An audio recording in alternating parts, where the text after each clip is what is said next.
بسم الله الرحمن الرحيم وبه نستعين. الحمد لله رب العالمين والصلاة والسلام على سيد المرسلين وعلى آله وصحبه أجمعين ومن تبعهم بإحسان إلى يوم الدين. أعوذ بالله من الشيطان الرجيم. بسم الله الرحمن الرحيم. ثم أتموا الصيام إلى الليل. محترم حاضرین، حمد و صلات کے بعد میں نے قرآن کی آیت کا ایک ٹکڑا تلاوت کیا جو روزے کے احکام و مسائل کے بیچ میں اللہ تبارک و تعالیٰ نے رات میں کھانے پینے، اپنی بیوی سے تعلق قائم کرنے کی اجازت دینے کے بعد یہ ایک ارشاد فرمایا ثم أتموا الصيام إلى الليل، پھر تم روزے کو رات تک پورا کرو۔ ہم نے پیچھے روزے کے آغاز سے لے کے اس درمیان کے ضروری احکامات جو ہمارے ذہن بحث آئے میں نے بیان کیے۔ ممکن ہے کچھ مسائل رہ گئے ہوں، لیکن جو موٹے موٹے مسائل ان کا جاننا ضروری ہے اپنی دانش میں نے بیان کرنے کی کوشش کی۔ اب روزے کی تکمیل تک پہنچ رہے ہیں کہ اس طریقے سے ان آداب اور شرائط کے ساتھ ہم دن بھر اللہ کے لیے روزے دار ہیں۔ اب شام کا وقت ہو، کب تک روزہ رکھنا ہے؟ الی اللیل، پھر روزے کو پورا کرو رات تک۔ رات تک الا کے بعد جو حرف آتا ہے وہ عربی قاعدے میں اہل علم پڑھتے پڑھاتے ہیں کہ غایت مغیر میں شامل ہو سکتا ہے کہ نہیں۔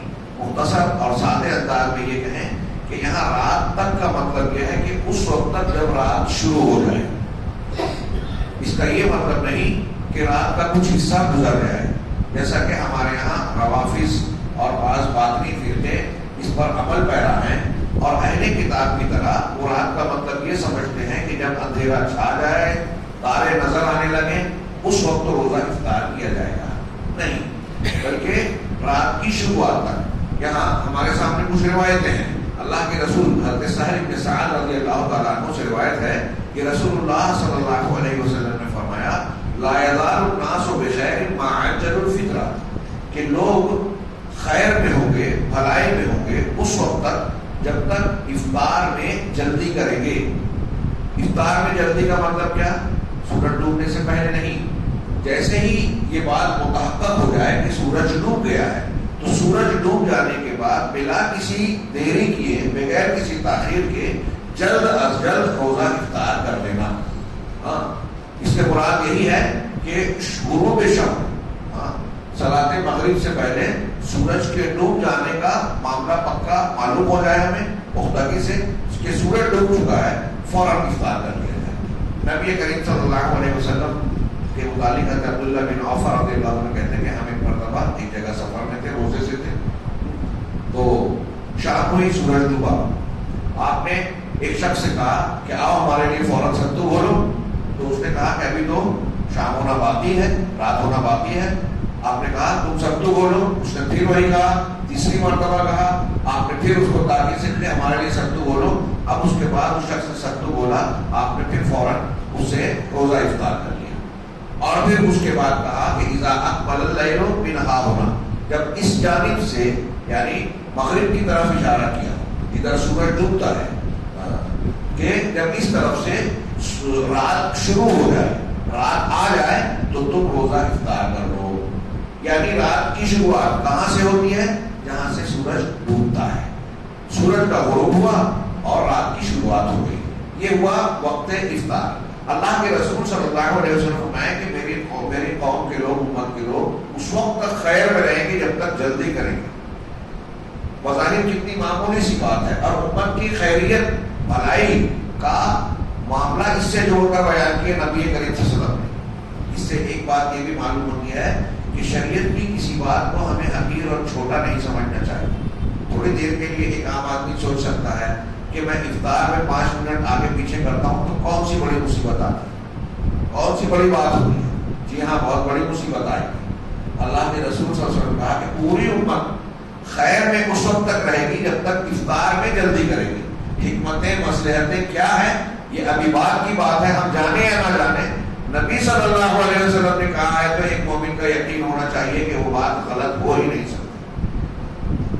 چھوٹے موٹے معاملات نہیں ہیں، اللہ کے رسول کی کوئی بھی بات ہے ایک مومن کے لیے دوسرے تمام لوگوں کی باتوں سے اور اپنی عقل سے زیادہ اہم ہوگی۔ چنانچہ یہ ایک بات تھی۔ اب خیر کیا ہے؟ سب سے پہلی اور واضح بات یہ ہے کہ خیر یہ ہے کہ اس میں نبی صلی اللہ علیہ وسلم کی اتباع ہے، نبی کریم صلی اللہ علیہ وسلم کے حکم کی تعمیل ہے۔ نبی کا حکم ماننا دیگر کسی بھی چیز کے مقابلے میں افضلیت اور اہمیت رکھتا ہے، اللہ کے حکم کی تعمیل ہے یہ۔ جب ہم نے نبی کی بات مانی تو اللہ کی بات مانی۔ اور بعض روایتوں میں ہے، علماء نے نقل کیا مصنف عبدالرزاق وغیرہ سے، کہ افطار میں جلدی کرنا تمام انبیاء کرام کا طریقہ ہے، تو یہ نبیوں کا طریقہ ہے۔ ہاں، پھر مصنف ابن عبدالرزاق وغیرہ سے ہمارے سامنے ایک کتابچہ ہے احادیث رمضان، اس میں کئی روایتیں نقل کی ہیں بعض صحابہ سے کہ صحابہ کرام رضوان اللہ علیہم اجمعین کا عمل بھی یہی تھا کہ وہ ایک دوسرے کو دیکھ کر یہ کوشش کرتے تھے، مقابلہ کرتے تھے اس بات میں کہ سحری میں دیری کی جائے اور افطار میں جلدی کی جائے۔ یہ نبی صلی اللہ علیہ وسلم کا حکم ہے، لہذا یہ ان لوگوں کا طریقہ ہوا جن پر اللہ نے انعام کیا، صراط الذین انعمت علیہم، افطار میں جلدی کرنا۔ اور یہود نصارہ کا وہ طریقہ جو ہمارے یہاں روافض اختیار کرتے ہیں اور دوسرے لوگ اختیار کرتے ہیں، ان کے یہاں تو باقاعدہ یہ موقف ہے کہ رات، اللہ تعالیٰ نے کہا ہے کہ رات تک روزہ پورا کرو، تو اس کا مطلب یہ کہ اندھیرا چھا جائے، تارے دکھنے لگے تب رات شروع ہوتی ہے، ان کا یہاں یہ کہنا ہے۔ اور وہاں مغربین کی جو نماز پڑھتے ہیں، اذان دیتے ہیں، وہ لوگ اسی وقت دیتے ہیں جب اندھیرا چھا جائے۔ یہ ان کا طریقہ ہے، یہ اہل سنت والجماعت کا طریقہ نہیں ہے۔ ہمارے یہاں بھی سنی کہلانے والے کچھ لوگ جو ہیں وہ احتیاط کے نام پر دیر کرتے ہیں افطاری میں، اور احتیاط کے نام پر جلدی کرتے ہیں، جلد بند کر دیتے ہیں سحر کا کھانا۔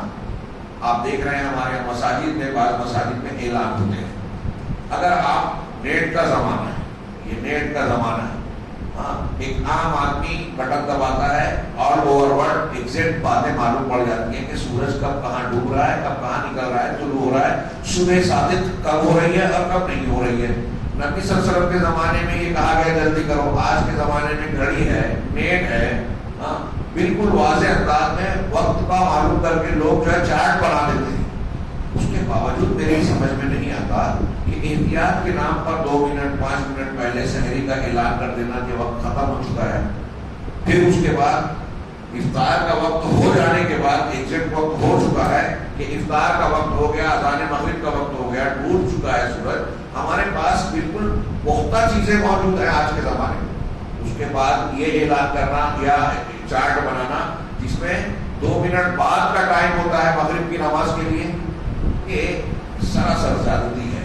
یہ نبی صلی اللہ علیہ وسلم کی باتوں کو جان کر بھی اس کی مخالفت کرنے کے مترادف ہے۔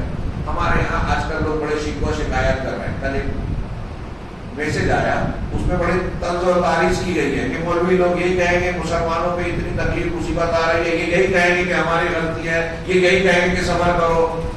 ہاں، کیا کہیں گے؟ آپ کیا چاہتے ہیں؟ وہ اس نے کہا کہ غیبی مدد آ جائے گی، آپ کے ہاتھ میں بیٹھے رہو، آپ یہ کرتے رہو، آپ یہ کرتے رہو، غیبی مدد آ جائے گی۔ بار بار اس نے بیچوں بیچ مطابقت سوالات اٹھائے۔ ہمارا سوال اس سے پلٹ کر یہ ہے کہ آپ کیا چاہتے ہیں؟ کہ آپ شرک کریں، رسول کی مخالفت کریں، بدعت و خرافات کریں، سنتوں کی مخالفت کریں اور ہتھیار لے کے کھڑے ہوں، اللہ کی مدد آ جائے گی؟ بدر اور حنین کے مناظر سامنے آ جائیں گے، اللہ تعالیٰ نے بدر میں مدد کی کس بنیاد پر؟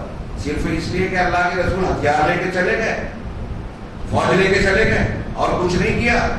تقوی، ایمان، صبر، یہ ساری چیزیں ختم تھی جو آج نہیں ہیں، جو تیاریاں نہیں ہیں۔ بدر سے پہلے آپ کی کیا تیاریاں تھی وہ آپ نے کی۔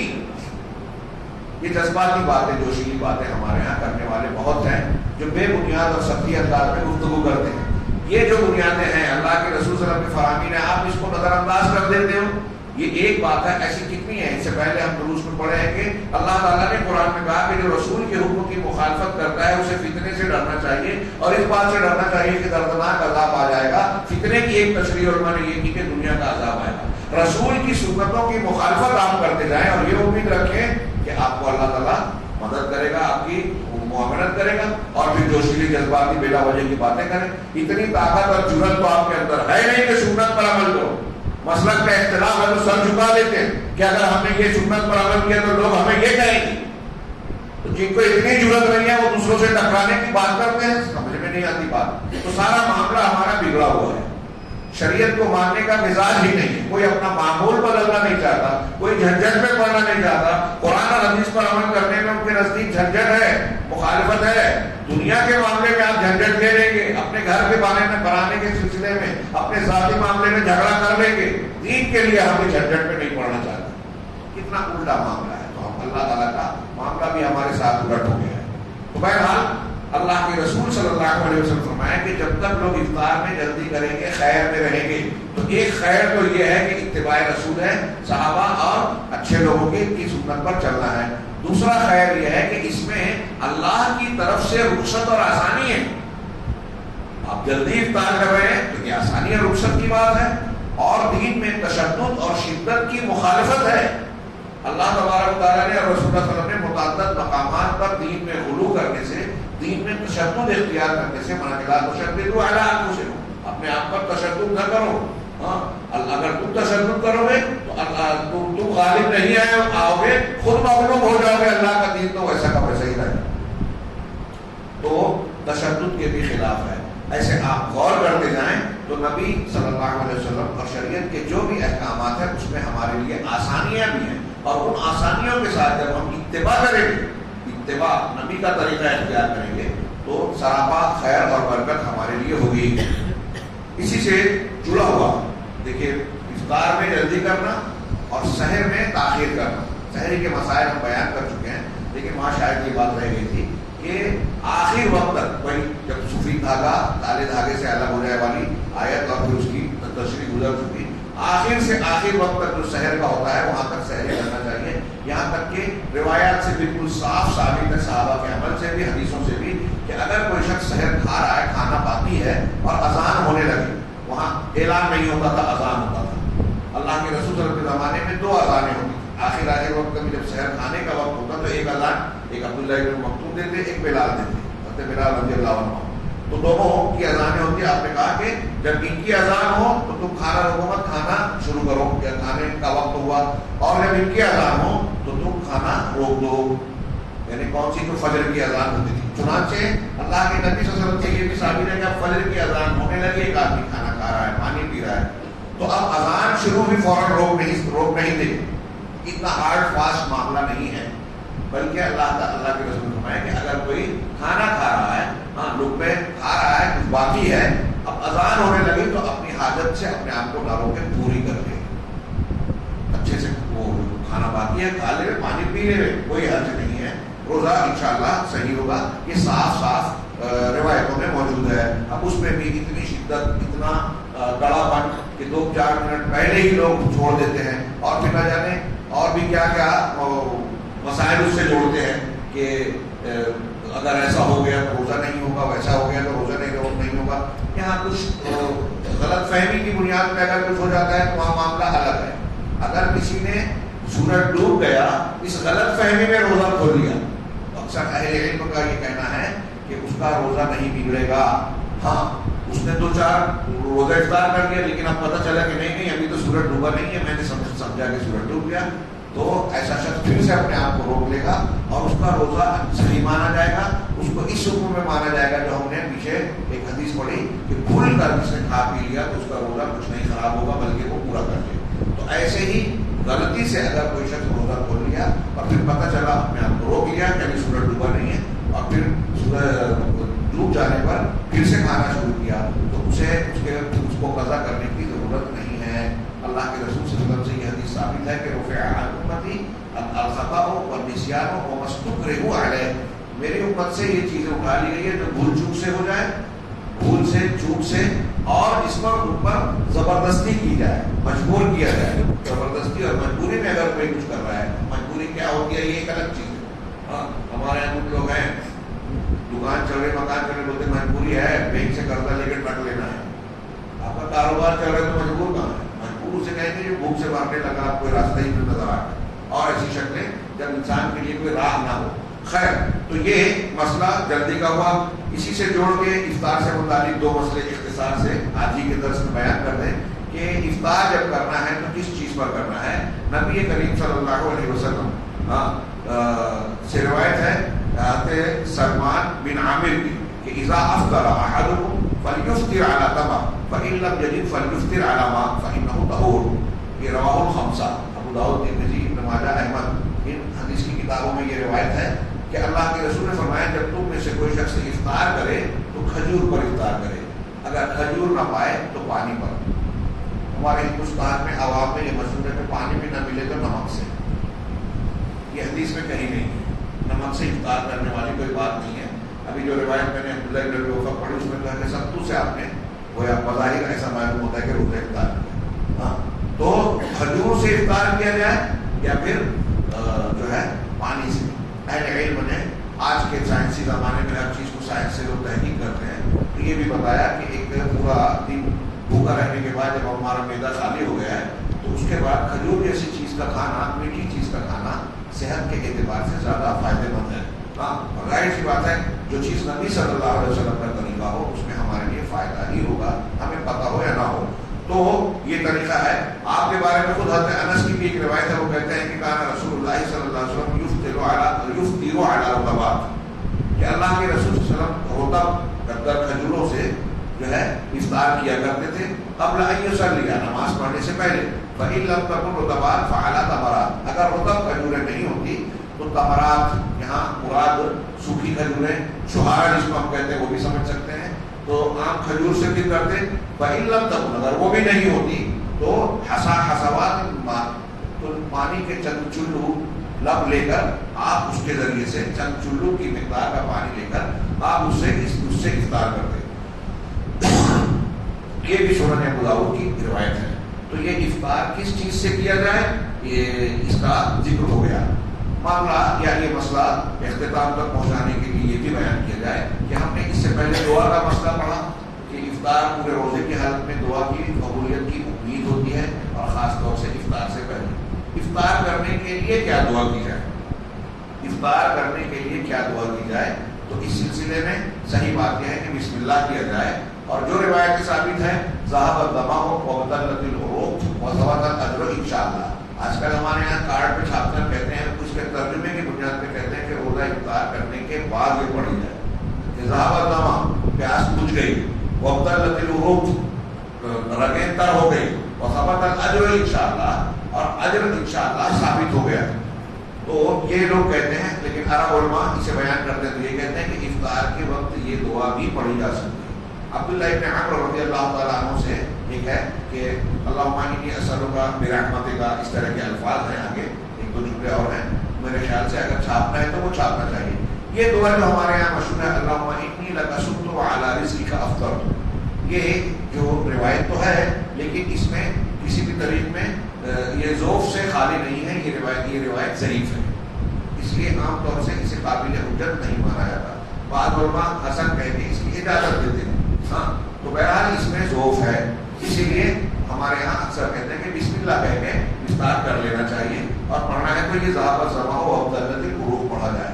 لیکن اس میں بھی میں دیکھ رہا ہوں کہ ایک طرف تو وہ جو اللہم لک صمت وعلی رزقک افطرت والی دعا ہے اس میں ذوف ہونے کے باوجود ہمارے یہاں ہندوستان میں اس پر بھی بس نہیں کیا، اس میں بھی اضافہ کر دیا. ہاں کیا کیا پڑھتے ہیں اس میں کہ ذهب الظمأ اللہم لک صمت وبک آمنت وعلیک توکلت وعلی رزقک افطرت فتقبل منی. یہ بک آمنت وعلیک توکلت فتقبل منی اس ضعیف میں بھی اضافہ ہے، یعنی مزید میڈ ان انڈیا. یہ اللہ کے نبی صلی اللہ علیہ وسلم کی دعا نہیں ہے. اور ان چیزوں کو جیسا کہ میں نے عرض کیا سنت اور عبادات کے معاملوں کو ہلکا پھلکا نہیں لینا چاہیے. کوئی سوچے اس میں کیا رکھا ہے دعا میں. آپ عام حالات میں جو چاہے دعا کر سکتے ہیں، اردو زبان میں، اپنی زبان میں، اپنے دل سے. اللہ تعالیٰ اپنے جذبات کو، اپنی نیتوں کو، الفاظ کو سب کو خوب سمجھتا ہے، تو کوئی بھی دعا مانگ سکتے ہو. لیکن اگر آپ ایک عمل کو مسنون سمجھ کے کر رہے ہو، جیسے اب یہ دعا پڑھ رہے ہیں، قرآن حدیث کی دعائیں ہم نماز میں، نماز کے بعد کے اذکار اور فلاں موقع پر جو مخصوص دعائیں کرتے ہیں، تو اس کا مطلب ہے کہ ہم اس کو دین کا حصہ سمجھ رہے ہیں. اللہ کے رسول کی بتائی ہوئی، صلی اللہ علیہ وسلم کی بتائی ہوئی سنت مان رہے ہیں. تو سنت مان کے جب آپ ایک ایسا عمل کرو گے جو سنت نہیں ہے تو وہ بدعت ہے. اس کو آپ دین سمجھ رہے ہو، وہ دین نہیں ہے. جو دین نہیں ہے اس کو آپ نے دین بنا لیا، وہ بدعت ہے. ان چیزوں کو چھوٹا نہیں سمجھنا چاہیے. چھوٹا سمجھ کے کرنے سے بڑا گناہ ملتا ہے، بڑا عذاب آتا ہے، ہمارے سارے دوسرے معاملے بھی خراب ہوتے ہیں. تو بہرحال بسم اللہ کہہ کے انشاءاللہ پڑھیں اور افطار کریں. اللہ تبارک و تعالیٰ ہمیں صحیح روزہ رکھنے کی اور ان کی توفیق عطا فرمائیں، ہمارے روزوں کو قبول فرمائیں اور اس کی برکتوں سے ہمیں جو ہے نوازے پروردگار. کل کے درس سے ہم انشاءاللہ اب رمضان سے متعلق بعض دوسرے بہت ضروری مسائل ہیں انشاءاللہ. تراویح ہے، قرآن کے معاملات کچھ ہیں، زکوٰۃ اور انفاق سے متعلق معاملات ہیں. حسب ضرورت انشاءاللہ جو ہمیں مواقع دستیاب ہوتے ہم کچھ باتیں اس پر کریں گے انشاءاللہ. اللہ تعالیٰ ہمیں اخلاص عطا فرمائے. وآخر دعوانا الحمدللہ.